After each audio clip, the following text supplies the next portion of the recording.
Hello people, I am Inko, and recently I have been reading a game. Masquerada, Masquerade, Bloodlines, Vampire, Masquerada, Songs and Shadows, a game that delivers an equivalent experience to reading the Assassin's Creed 2 wiki. Combat that requires deep, analytical thinking about how not to stand in a red circle.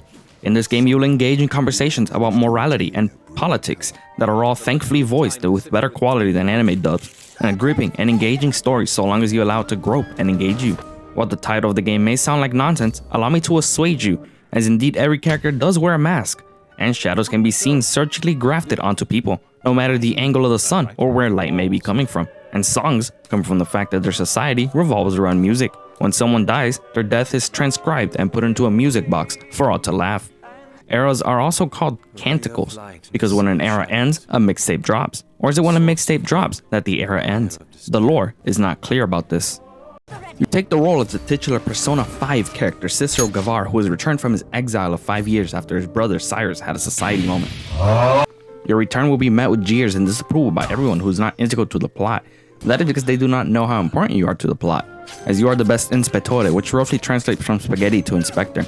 Your job, to find out who murdered the two insignificant people that the plot will forget about pretty quickly, to find the more important scientists Raz from Psychonauts. Along for the ride are your compatriots, me Murahar, Anna from Elsa, this lady which I don't really have much to say about, and Herbie Man. All of which have a vested interest in your investigation and will join you to fight, but only two of them while the other two sit down and stare at a wall or something. As all of you venture into an investigation that entails unveiling the secrets of an ancient society, confronting the hypocrisy of current society, fighting the unsung Dacians, establishing gay rights, File his mind, him something, giving him some poison to turn him into a big... and fixing the deep and personal issues of your crew, all in the span of 1 week. Gameplay is split into two parts, playing and not playing. No matter which you choose, it will consist of you continuously clicking the right mouse button, unless you can decipher how the fuck you play this game on controller. To start combat, you choose one out of the 4 elements: wind, fire, water, and stone. Wind gives you the ability to summon squirrels and play the flute. Fire turns you into Dante. Water makes you moist enough to be a healer. But in the time between you taking damage and dying, the fight will already be over, making it kinda useless. And Earth virtually has no benefit or downside, so there's no point in playing it unless you wish to further your connection with the soil. And before you ask, are there any changes to the game depending on what you choose? No. Not a single thing will change, as this is virtually the only choice you will have in the game. Despite what Steam might tell you, this game really isn't an RPG, it's more like a glorified visual novel. Once you have made your decision, descend into the battlefield where you will confront all manner of fiends, from men, women, obese men, octopus trees. To best describe the gameplay, I must ask you, have you ever played Final Fantasy XII? Then this game will be fairly similar. Select your target and auto attack will begin. And this might be enough for some. It might even be acceptable for the game itself if you turn it too easy. However, if you are still of sound mind and body, you might find more engagement in using the skills you have at your disposal. There is a behavioral system to the game, where you can tell AI what to do without intervening, but it is so inconsequential I forgot it even existed until I started making the video, so you're better off just manually switching between characters and doing that kind of stuff yourself. The flow of combat is completely dictated by you, in the sense that you can pause the game and do whatever you want. A mechanic that was done better in Transistor and Unconventional Warfare. You ever seen this game? It's a watered down real time with pause basically. There's just not a whole lot to it either way. The game has a disproportionate amount of mechanics to how many combat encounters there really are, which aren't many. Every now and then you'll get a dungeon where you're obliged to walk down a straight line and fight. There are 2 dungeons that break away from this style, but they're all the way at the end of the game, so it's like, whatever. That being said, when you do get to fight, it's pretty fun.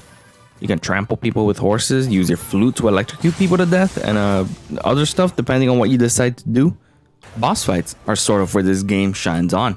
Regular encounters tend to fail at being a challenge, often using numbers to drag the fight on. When they're not hordes, they're a bit too easy. With bosses, it's a single target, often spawning more and sporting actual mechanics like get the fuck out of the way or don't stand in the right spot. And thanks to that pause mechanic you have, you get to chain up attacks or simply give yourself some breathing room, as handling 3 dudes with different skill sets can be a bit hard to do on the fly. Either way, combat, a small fraction of what really lies behind and furthermore and all that shit. So, what else is there to this game? This game is super linear in every sense of the word. You're being railroaded from one story moment to the next, and what's between said railroad is a very smellier city. Hombre, which can either mean shadows or dude, you decide on the language. To put it to a few words, it's nice. I haven't seen many games set in the Renaissance, as I believe this game is trying to be inspired by.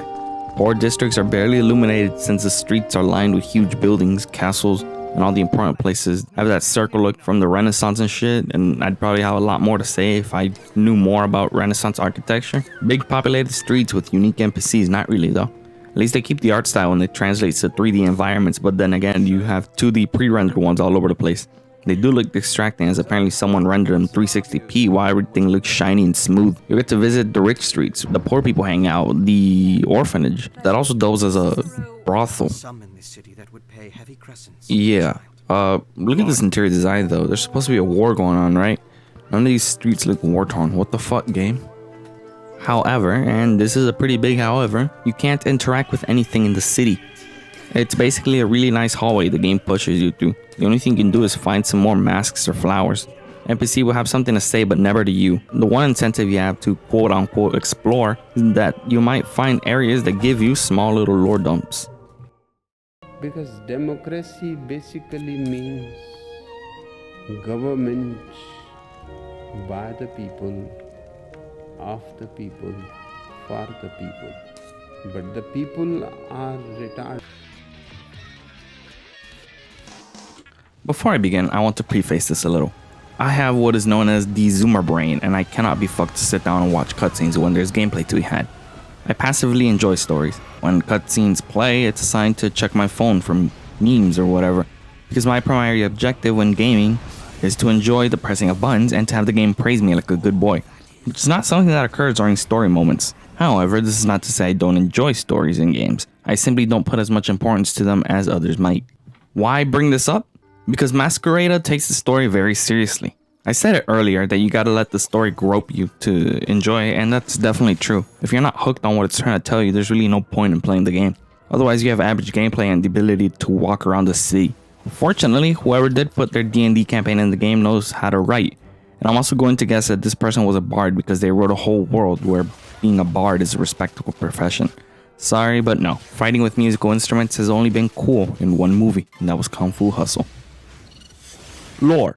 There's a lot of it. A veritable shit ton to be exact. Each lore tidbit going over different parts of the world, such as our characters, the government, the branches of said government, what each individual statue, house, and brick represent, and nearly everything you see in the game has some sort of explanation. Why does Cicero Escobar wear a cape? Well, it's their signature. How many of these capes exist? 7. What about their material? It's woven from tesseric silk, colored with Icilian dye, and stitched with Zoric thread. What do these words mean? I don't fucking know. I'm sure it's explained, but no, I don't care enough to go dig for it. What I'm trying to say is this is a 12-hour game with a pretty good story. However, the devs decided to cram so much history and rules, and hell, they even tossed in some short fan fiction in there for the characters.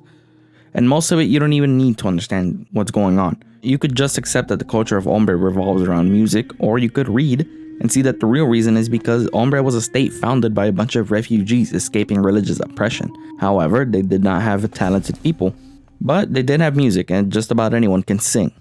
It's an interesting tidbit of lore that ties around everything we've seen, like why arrows are called canticles or why the dead are commemorated with music, and to even why people fight with flutes and trumpets.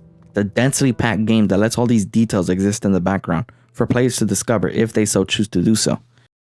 Now the plot itself, it's also pretty good. You return to the city after 5 years in exile because Cicero's brother decided that the government was cringe and corrupt. This of course was a crime and he was killed.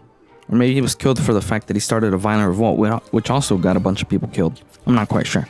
In his brother's wake, what followed was a group called the Mask Runners decided to continue where he left off, inciting what seems to be a bloody civil war. Being a government worker while also having a violent revolutionary as a sibling is not a good look. So 5 years later, here Cicero is being beckoned to the city he was kicked out of. Before Cicero was exiled though, many proposed he be hanged, despite not having anything to do with the revolt. But by the words of one man, Razatov, he was spared and given a less lethal punishment. Incidentally, the reason he was called back to the city was because Razatov has gone missing, partially due to his research, since it involves finding out how to create masquerades because masks can't be made, you gotta get them out of the celestial vending machine. And when someone dies with one on, it disappears completely. War being what it is, there's now a mask shortage. So as it stands, Cicero finding his friend but also the person of national interest is a pretty important task. Razatov also happens to be brothers with this hulking massive man Calvin, who you meet. Your color isn't welcome here. No, that's not. Wait, no, that's not what's explained in the lore. Look, see? From there, your investigation sort of reaches every corner of the city with people tagging along. And each character is written pretty well, if I may add. Whenever games add party members, I always get the feeling that there isn't a whole lot going on with the character aside from the desire to hang around with you because, well, you're the protagonist. However, each character does get a great deal of backstory, motivation, and ambitions that are present to the plot, and even interfere with the overall investigation. There's a great sense of narrative pacing. Throughout the story, you return to your little abode that acts as your home base, and they really didn't need to add these parts, but the inclusion makes it all the better, as you get to see who Cicero is when he's not dealing with the bullshit he has to deal with. The game also knows how to handle urgency, as there are genuine stakes when shit hits the fan. You feel like rushing to battle and stopping the evil goon from doing goon shit. It also has a villain that surprisingly you can empathize with, and their conclusion is just kind of depressing because they end up being a pawn for a much larger entity, which unfortunately we don't find out what's up with them because the game ends on sort of a cliffhanger. Anyway, it's good. You play it. You might regret it, but then again, you might regret most of your decisions, so why not? If you watched up to here, thank you for listening to my ramblings. I appreciate it.